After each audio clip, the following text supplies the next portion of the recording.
Hello friends, जैसा कि मैंने आपसे कहा था कि लेक्चर 1 के बाद इसके एमसीक्यूज हमें करने हैं। तो एलटी ग्रेड कॉमर्स की ये सीरीज चल रही है हमारी। तो एमसीक्यू ये आपके लेक्चर 1 प्लस लेक्चर 2। अच्छा, लेक्चर 1 में तो केवल सिलेबस था, तो लेक्चर 1 का पार्ट 1 एंड पार्ट 2 पर बेस्ड है। ठीक है, तो अगर आपने उन लेक्चर्स को अटेंड नहीं किया है तो उन लेक्चर्स को अटेंड कीजिए, फिर उसके बाद यहाँ पर आइएगा। तो मैंने ये सीरीज को दोनों हिस्सों में बनाई, इंग्लिश हिंदी दोनों है। तो चलिए शुरू करते हैं। बुक कीपिंग मीन्स, बही खाता का अर्थ क्या है?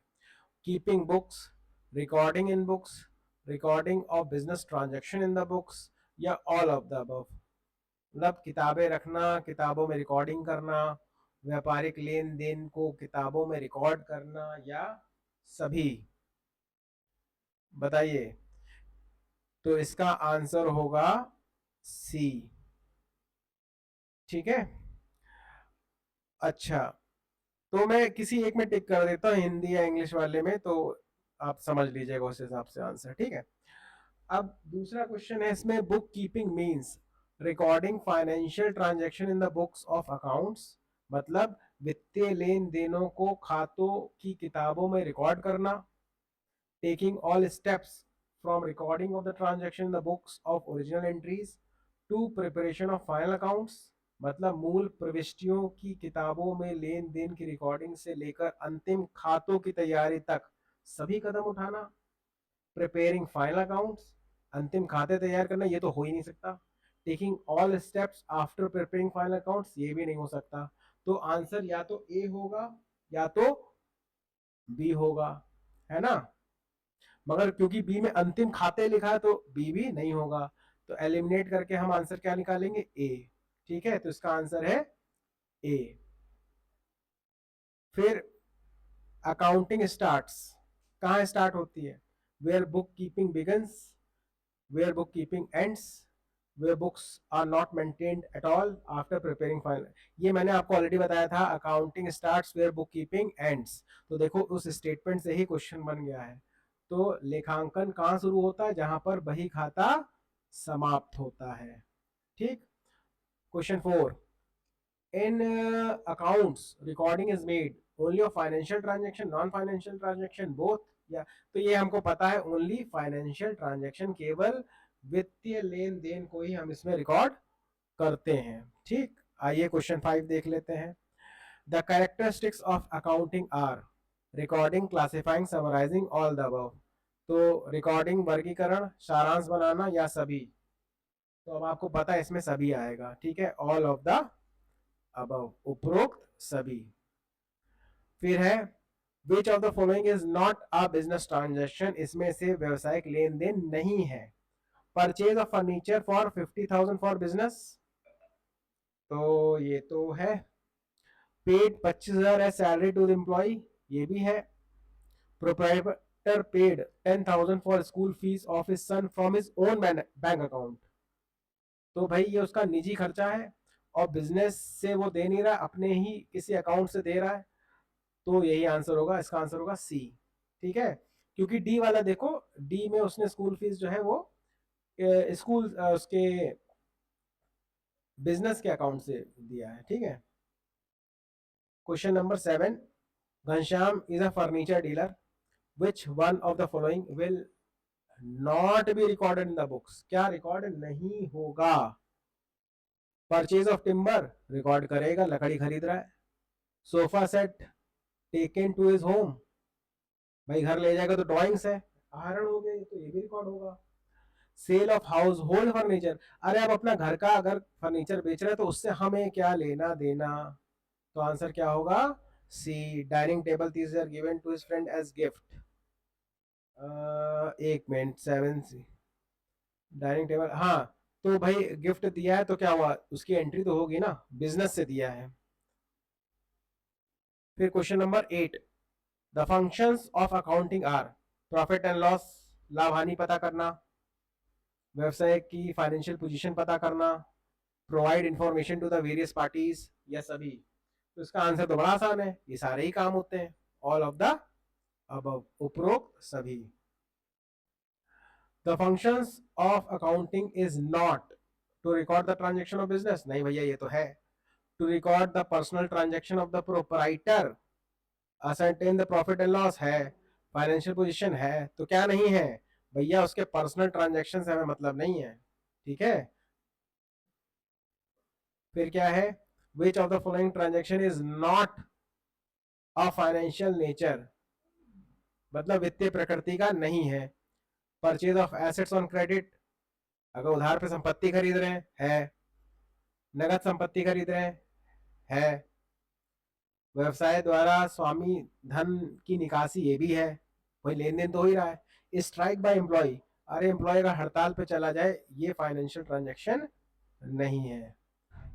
Last step of accounting process की अंतिम चरण का ये क्वेश्चन आ चुका है शायद, तो उसको ध्यान से देखिएगा। व्यवसायिक उद्यम में रुचि रखने वाले विभिन्न पक्षों को जानकारी प्रदान करना, लेन देन का लेखा जोखा रखना, वित्तीय विवरणों के रूप में सारांश तैयार करना, या लेन देन को बही खातों में अलग अलग शीर्षकों के अंतर्गत वर्गीकरण करना। तो देखो ये तो हो गया क्लासिफिकेशन, ये होगा समराइजिंग, ये हो गया रिकॉर्डिंग, तो बचा क्या, ये ए, तो इसका आंसर क्या होगा, ए। ठीक, 11 का आंसर होगा ए। सबसे लास्ट ए है कम्युनिकेशन, ये याद रखिएगा, बहुत बार पूछा है।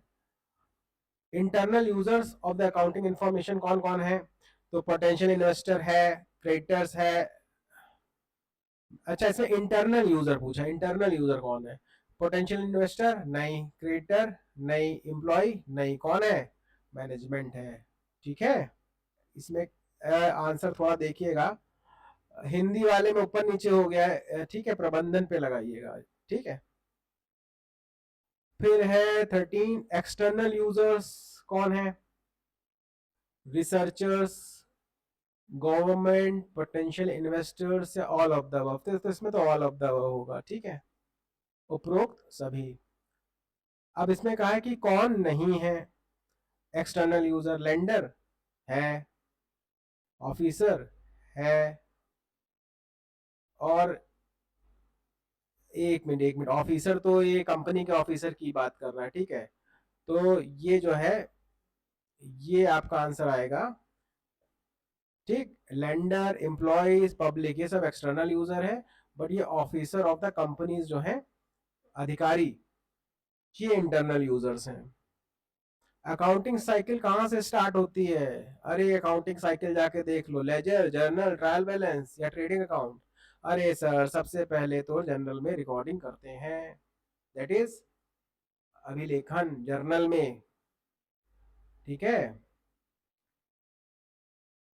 ठीक। मगर देखो ये क्वेश्चन थोड़ा गलत है, लेजर में रिकॉर्डिंग नहीं होती, लेजर में क्या होती है, पोस्टिंग, ये याद रखना, लेजर में पोस्टिंग होती है, तो यहाँ अभिलेखन नहीं होगा, यहाँ होगा खतियाना, हिंदी में इसको क्या बोलते हैं, पोस्टिंग को, खतियाना, देखो एक चीज सीख गए हम लोग, ठीक। अच्छा, creditors of the business want to know, creditors क्या जानना चाहते हैं, कि व्यवसाय कितना प्रॉफिटेबिलिटी में है, क्या बिजनेस सैलरी पे कर पाएगा, क्रेडिट वर्दिनेस क्या है, एम्प्लॉयज अपॉर्चुनिटी, देखो एम्प्लॉयमेंट अपॉर्चुनिटी ये तो एम्प्लॉय देखेगा, हाई सैलरी भी एम्प्लॉय का वो है, तो प्रॉफिटेबिलिटी से उसे मतलब नहीं, उसे मतलब किससे, क्रेडिट वर्दिनेस से, क्या ये मेरा जो व्यवसाय की साख, वो जरूर देखेगा, क्योंकि वो पैसा दे रहा है, ठीक है। तो अगर क्रेडिट वर्दी नहीं है तो हमारा समय पर भुगतान वो कर पाएगा कि नहीं कर पाएगा, तो आंसर इसका सी होगा, व्यवसाय की साख। कॉमन सेंस वाला क्वेश्चन था, the advantage of accounting are, information regarding profit and loss account, information regarding financial position, helpful in prevention of errors, या ऑल ऑफ दिस, सब होगा भैया, सारे काम करता है, ठीक है। फिर विच of the following is not the advantage, advantage नहीं है, systematic record, comparative study, based on accounting concept, helpful in decision making, बताओ। लेखांकन जो है वो अवधारणाओं पर आधारित है, जो इसका एक डिसएडवांटेज है, ठीक है, ये याद रखना। तो एडवांटेज और डिसएडवांटेज में शायद ये मैंने नहीं लिखाया था, तो उसको थोड़ा वहां पे जाके लिख लेना, ठीक है। Which one of the following is an advantage? Advantage क्या है भाई? डिटेक्शन ऑफ एरर्स, नहीं त्रुटियों का पता लग जाता है, यही तो इसका क्या है, एडवांटेज है, ठीक है ना। चलो 20, the limitation of accounting are, limitation क्या है? पर्सनल जजमेंट, हाँ, हिस्टोरिकल कॉस्ट, विंडो ड्रेसिंग, ये तीनों कराए थे, ठीक है। देखो सारे क्वेश्चन बन रहे हैं। विच of the following is not the limitation? जो लिमिटेशन नहीं है, तो evidence in the legal matter based on accounting convention, ये तो लिमिटेशन है। Incomplete information, omission of qualitative information, ये सब क्या है? इसके लिमिटेशन है। कौन सा नहीं है? एविडेंस इन लीगल मैटर, कानूनी मामलों में साक्ष्य, ये इसका मेरिट है। Users of accounting information are owner, management, creditor, all the above, सभी है। ये तो एकदम मतलब चिंटू सा क्वेश्चन है। क्वेश्चन 23 देखो, which of the following is not an objective of accounting? नहीं है, अकाउंटिंग का ऑब्जेक्टिव नहीं है। To provide information about the assets, liabilities and capital of the enterprise, to provide information about the private assets, बस यही मिल गया भैया। हमको उसकी निजी परिसंपत्ति और देनदारियों से क्या मतलब, ठीक है। तो आंसर इसका बी होगा। मतलब पढ़ते ही समझ में आ जाना चाहिए कि किसी प्रोपराइटर के निजी चीजों से हमें मतलब नहीं है, ठीक। हाँ, अगर बिजनेस से पैसा निकालना है तो वो हम रिकॉर्ड करते हैं। To maintain the records, to provide information regarding profit and loss, ये सब तो चलो है। Question number 24, the information provided in the financial statement of an enterprise pertains to the nation as a whole, the industry as a whole, the business और the proprietor. ये कहने का मतलब ये है, जो वित्तीय विवरणों में प्रदान की गई जानकारी किससे संबंधित होती है? पूरे राष्ट्र से, पूरे उद्योग जगत से, या उस व्यवसायिक उद्गम से, या प्रोपराइटर से? बताइए कमेंट में क्या करेंगे, लाइव तो चल नहीं रहा। एक काम करेंगे, अगली बार इसको लाइव किया करेंगे, ठीक है। बट भाई सब्सक्राइबर बहुत कम है, व्यूवर्स कम है, तो यार देखो लाइव का कुछ बनता नहीं है। लाइव देखो भाई तभी कर पाएंगे जब बहुत ज्यादा व्यूवर्स हो, ठीक है। चलो इसका आंसर होगा सी, बिजनेस एंटरप्राइज, ठीक। याद है ना, संगठन करवाया था। The branches of the accounting क्या होती है? फाइनेंशियल अकाउंटिंग होती है, सोशल अकाउंटिंग होती है, कॉस्ट अकाउंटिंग होती है, सभी है, ठीक है, उपरोक्त सभी। अकाउंटिंग क्या है? इज एन आर्न लिखा है भाई, आल्ट का, इसको आल्ट कर लो। आर्ट एंड साइंस बोथ है, या साइंस है या कुछ नहीं है, पर हमने पहले ही बताया था आर्ट एंड साइंस बोथ, ठीक। If accounting information is based on fact and it is verifiable, मैंने क्या बोला? फैक्ट और वेरीफाइएबल मतलब तथ्यों पर आधारित है, दस्तावेज द्वारा सत्यापित है, तो क्या बोलेंगे? रिलायबल है कि रेलेवेंस है? सर इसको बोलेंगे रिलायबल, ठीक है, विश्वसनीयता। देखो इस तरीके से क्वेश्चन आएगा। विच of the following transaction is of a financial character and will be recorded in the business? तो इसमें हमें पहचानना है, goods taken from business by the proprietor, ये तो ड्राइंग हो गई, फॉर पर्सनल यूज उससे मतलब नहीं, बट ड्राइंग है, ठीक है, ये तो होगा। इंटरव्यू ऑफ द कैंडिडेट, ये क्या फाइनेंशियल नेचर का है? नहीं सर, तो इसका मतलब ये नहीं आएगा। एक मिनट से क्या पूछा है? Which of the following transaction is of financial character? हाँ तो भैया ये फाइनेंशियल कैरेक्टर का नहीं है। Sale of household furniture नहीं है। ऑर्डर आया है, सेल थोड़ी ना किया, ये भी नहीं है, तो ये आएगा ए। इसका आंसर क्या होगा? A. Book keeping is mainly concern with, किससे कंसर्न है? Recording of financial data, designing a system, interpreting the data, preparation of the financial statement. C और डी तो हो ही नहीं सकता, तो इसका आंसर क्या होगा? इसका आंसर होगा ए, केवल उसको रिकॉर्डिंग से मतलब है। बुक कीपिंग का मतलब क्या होता है? केवल रिकॉर्डिंग, वित्तीय डेटा का recording. Which of the following is not अ सब फील्ड ऑफ अकाउंटिंग? सब फील्ड नहीं है, तो हमने भैया यही है बुक कीपिंग, बाकी सब तो क्या है? सब फील्ड है, types of accounting. Which of the following is most relevant accounting information for taxation authority?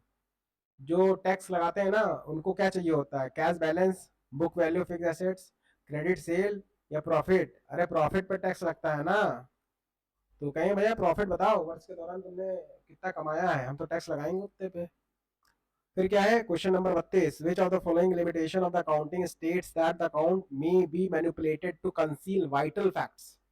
लेखांकन की निम्नलिखित सीमाओं में से कौन कहता है कि खातों को महत्वपूर्ण तथ्यों को छिपाने के लिए हेरफेर किया जा सकता है? तो विंडो ड्रेसिंग है, और क्या है? क्या हो सकता है? विंडो ड्रेसिंग बताया था। चुपचाप से लगाओ बी पे आंसर। तो भैया इसी के साथ ये सीरीज यहीं पे समाप्त होती है। अब नेक्स्ट लेक्चर आएगा, उसमें हम लोग आगे कुछ टर्म्स की बात करेंगे, अकाउंटिंग टर्म्स की, फिर उस पर भी एमसीक्यू करेंगे। तो भाई again like, subscribe and share करीजिए। बस मैं आपके लिए मेहनत कर रहा हूँ, आप थोड़ी सी मेहनत मेरे लिए कर दीजिए। Thank you.